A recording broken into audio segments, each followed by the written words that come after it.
Lebanese pop idol Fadel Shaker shot to stardom crooning ballads that earned him the nickname the King of Romance. He disappeared as a bearded, gun-toting Sunni hardliner in a shootout with the army in the coastal city of Sidon.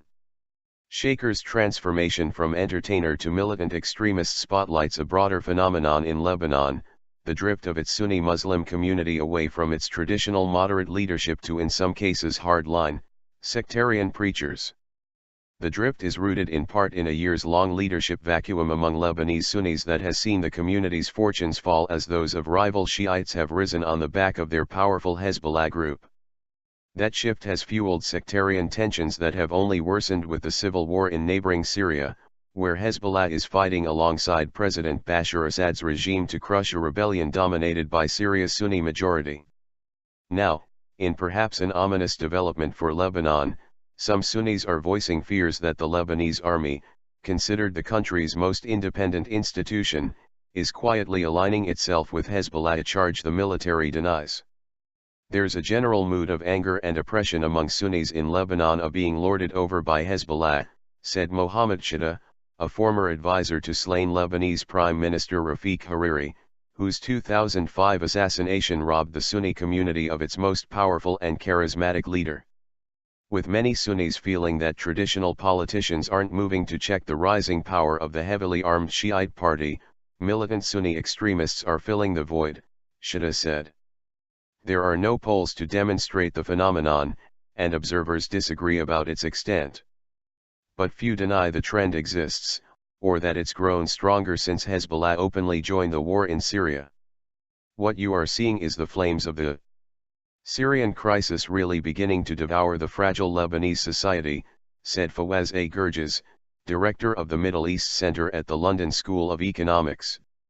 Some of that frustration bubbled to the surface last week in Sidon, where army troops fought supporters of radical Sunni cleric Ahmed al-Assir.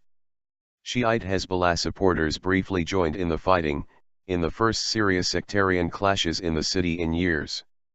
The army says the battle began when al-Assir followers attacked a military checkpoint. 18 soldiers and 20 al-Assir supporters were killed.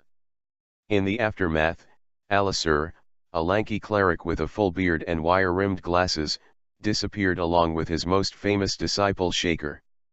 Al-Assir, now a fugitive, released an audio recording Thursday in which he accused the army of conspiring with Hezbollah against him, confirming that he's alive without revealing his whereabouts. The 44-year-old Shaker was perfect pop idol material, a pouty-lipped, gifted singer with lyrics that made lovers swoon and people dance. He became a star throughout the Arab world with the 2002 smash hit The Absent One, incessantly blared from radios and at weddings across the region. Oh absent one, why don't you ask about the people who love you? Those who can't sleep because they miss your eyes.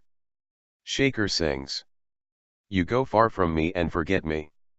I need you here to care for me. Make me forget my pain and sadness.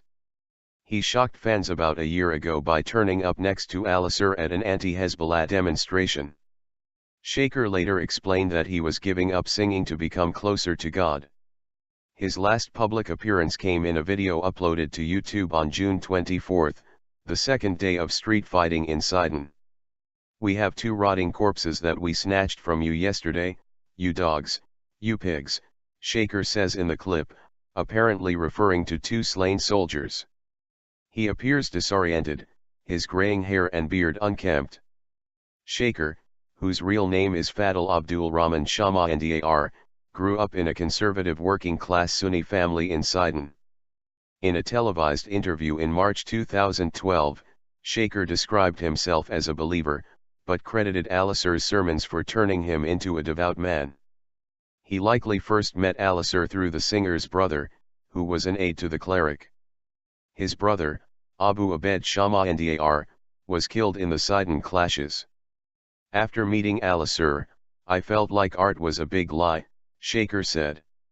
God guided me, and God willing, I want to continue this path. Al-Assir preached in Sidon for 2 decades, respected for encouraging devotion. The cleric's mother is Shiite, and in earlier years, he used to appeal to Lebanon sects to live in harmony.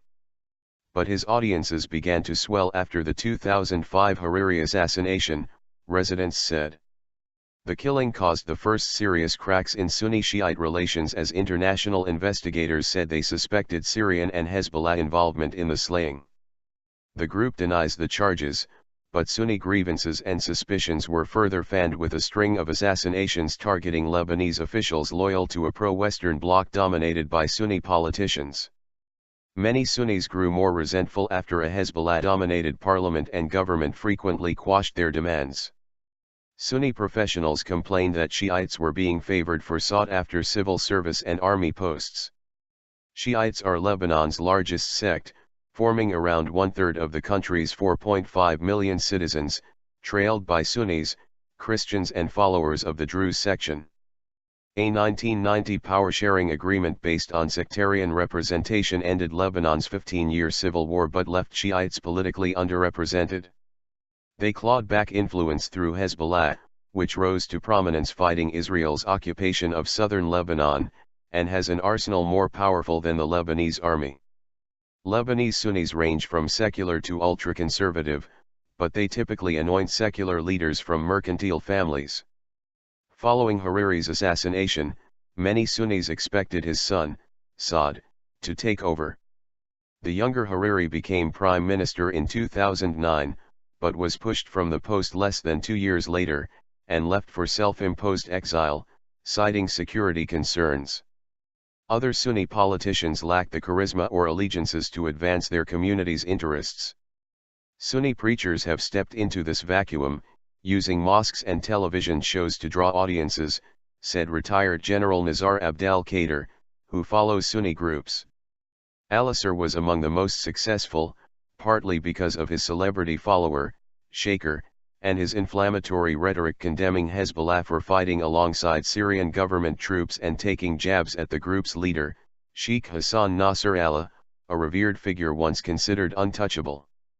Syria's civil war has taken on growing sectarian overtones. Sunnis dominate rebel ranks, and their brethren from across the region including Lebanon bolster their numbers. The Assad regime, meanwhile, is dominated by the President's Alawite sect, an offshoot of Shiite Islam. The government is an ally of the region's Shiite power, Iran, and Hezbollah fighters assist regime forces.